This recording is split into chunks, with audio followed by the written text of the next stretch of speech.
అదేవిధంగా సంఘాలలో ఎన్నికలుంటే నాయకులు తయారవుతారని మా మిత్రులు చెప్పిండ్రు. నేను కూడా బలంగా విశ్వసిస్తాను. ఏ సంఘాలైనా సంఘాల నుంచి వచ్చిన వాళ్ళు సంఘాల నుంచి ఎదిగి ప్రజాప్రతినిధులుగా మారి ప్రభుత్వంలో భాగస్వాములు అయినప్పుడు తప్పకుండా జాతి యొక్క సమస్యల్ని పరిష్కరించడానికి చట్ట సభలలో ప్రభుత్వంలో ప్రాతినిధ్యం వహిస్తారు. కాబట్టి ఖచ్చితంగా ఈ ఎన్నికలకు సంబంధించి సమీక్ష చేసి ఎంబడే ఎన్నికలు నిర్వహించడానికి అవసరమైన ప్రణాళికలను రూపొందించమని వేదిక మీద నుంచి మా మంత్రి గారికి, చీఫ్ సెక్రటరీ గారికి నేను ఆదేశాలు ఇస్తున్నా. తక్షణమే ఆ కార్యాచరణను చేపట్టవలసిందిగా వారికి సూచన చేస్తున్నా. అదేవిధంగా రుణమాఫీ, రైతులకు రుణమాఫీ చేసిండ్రు, 30,000 కోట్ల రూపాయలు చేసిండ్రు. మరి 30 కోట్లున్న మా చేనేత కార్మికులకు చెయ్యండి అని ఈ వేదిక మీద నుంచే విజ్ఞప్తి రావడం జరిగింది.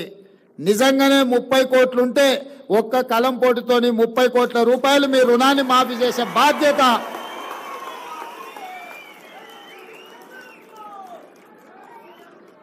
చేనేత కార్మికుల యొక్క రుణ భారాన్ని తీర్చడం.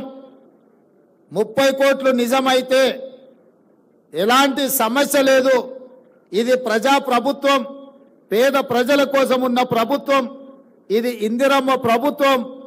ఇందిరమ్మ ప్రభుత్వంలో కుల వృత్తులకు, చేతి వృత్తులకు సముచితమైన న్యాయం చెయ్యాలన్న విధానమే మా ఆలోచన. తప్పకుండా 30 కోట్ల రూపాయల రుణమాఫీ చేయడానికి, 30 కోట్లు మంజూరు చేయడానికి అవసరమైన ఆదేశాలను చీఫ్ సెక్రటరీ గారికి ఈ వేదిక మీద నుంచే ఇస్తున్నా. తప్పకుండా మీరు దూర ప్రాంతాల నుంచి, ఎక్కడెక్కడి నుంచో మారుమూల ప్రాంతాల నుంచి మీరు అందరు ఇక్కడికి వచ్చిండ్రు. ఇంత దూరం వచ్చి మీరందరూ కలిసి ఈ సంతోషంలో భాగస్వాములైన మీరు ఇంటికి వెళ్ళి సంతోషంగా మీ కుటుంబ సభ్యులతోటి కడుపు నిండా బువ్వ తినాలి అని అంటే ఒక మంచి వార్త మీరు మోసుకొని మళ్ళీ మీ ఊరికి వెళ్ళాలి. ముఖ్యంగా తుమ్మల నాగేశ్వరరావు గారు చెప్పినట్టు రైతులకు పట్టెడు అన్నం పెడితే ఆ రైతులను ఆత్మగౌరవంతో బ్రతకడానికి నేతన్న నేయడం వల్లనే ఈరోజు సమాజంలో మనం అందరం కూడా గౌరవంగా బ్రతుకుతున్నాం. రైతన్న ఎంత ముఖ్యమో నేతన్న కూడా మాకు అంతే ముఖ్యం. మీ కష్టాలను తీర్చడానికి, మీ సమస్యల్ని వినడానికి, మీ సమస్యల్ని పరిష్కరించడానికి మీ ముఖ్యమంత్రిగా, మీ సోదరుడిగా నేను ఎప్పుడూ మీకు అందుబాటులో ఉంటాను.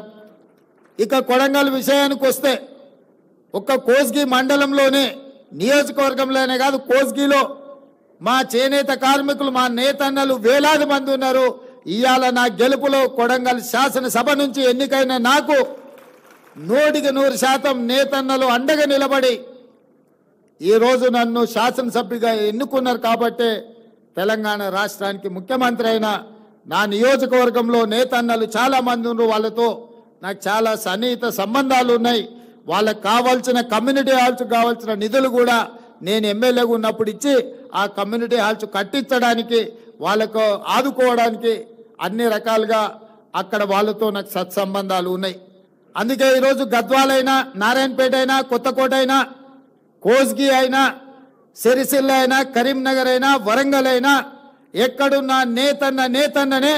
నేతన్న కొండా లక్ష్మణ్ బాపూజీ వారసులు. కొండా లక్ష్మణ్ బాపూజీ ఆనాడు తెలంగాణ కోసం కొట్లాడిండు, తెలంగాణ కోసం త్యాగం చేసిండు.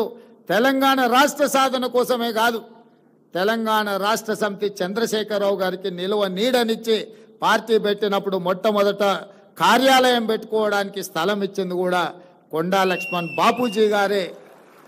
వారు గొప్ప నాయకుడు.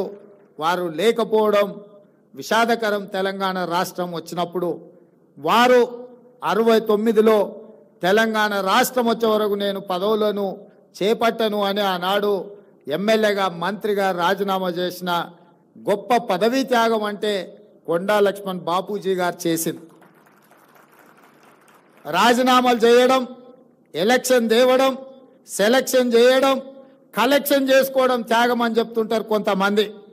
మీ ఎలక్షన్, సెలక్షన్, కలెక్షన్ 2001 నుంచి 2014 వరకు ఎన్నోసార్లు తెలంగాణ ప్రజలు చూశారు. ఏమీ లేనోళ్ళు, రబ్బర్ చెప్పులు లేనోళ్ళు, టీవీలు వచ్చినాయి, పేపర్లు వచ్చినాయి, ఫామ్ హౌస్లు వచ్చినాయి, బంగళాలు వచ్చినాయి, జూబ్లీస్లో ప్యాలెస్లు వచ్చినాయి, గజ్వేల్లో వందలాది ఎకరాల ఫామ్ హౌస్లు వచ్చినాయి.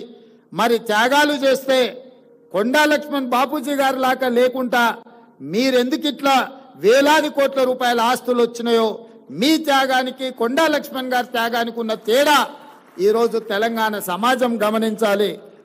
త్యాగానికి మారు పేరు పదవిని తృణపాయంగా తెలంగాణ రాష్ట్రం కోసం త్యాగం చేసింది కొండా లక్ష్మణ్ గారు.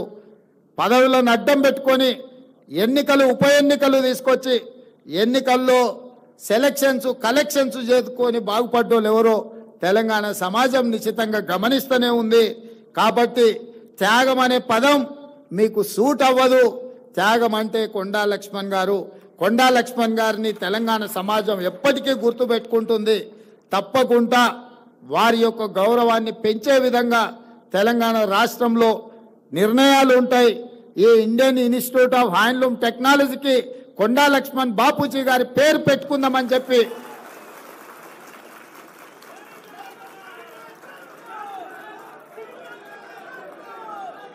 శాశ్వతంగా చరిత్రలో వారి పేరు నిలబడాలి అనంటే విద్యా సంస్థలకు వారి పేరు ఉండాలి. ఈరోజు నేతన్న పిల్లలు కానీ ఈ వృత్తిని నేర్చుకోవాల్సిన ఇన్స్టిట్యూట్కి కొండా లక్ష్మణ్ బాపూజీ గారి పేరు సముచితమని నేను భావిస్తున్నా.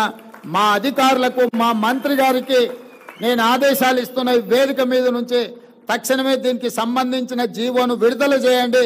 ఇండియన్ ఇన్స్టిట్యూట్ ఆఫ్ హ్యాండ్లూమ్ టెక్నాలజీకి కొండా లక్ష్మణ్ బాపూజీ గారి పేరును పెట్టి శాశ్వతంగా వారి గౌరవాన్ని పెంచే విధంగా తెలంగాణ రాష్ట్ర ప్రభుత్వం నిర్ణయాలు తీసుకోవాల్సిందిగా నేను ఆదేశాలు ఇస్తూ ఇంత దూరం నుంచి వచ్చిన మీ అందరినీ మళ్ళొక్కసారి మనస్ఫూర్తిగా అభినందిస్తూ మీ అందరి దగ్గర సెలవు తీసుకుంటున్న ధన్యవాదాలు మిత్రులారా.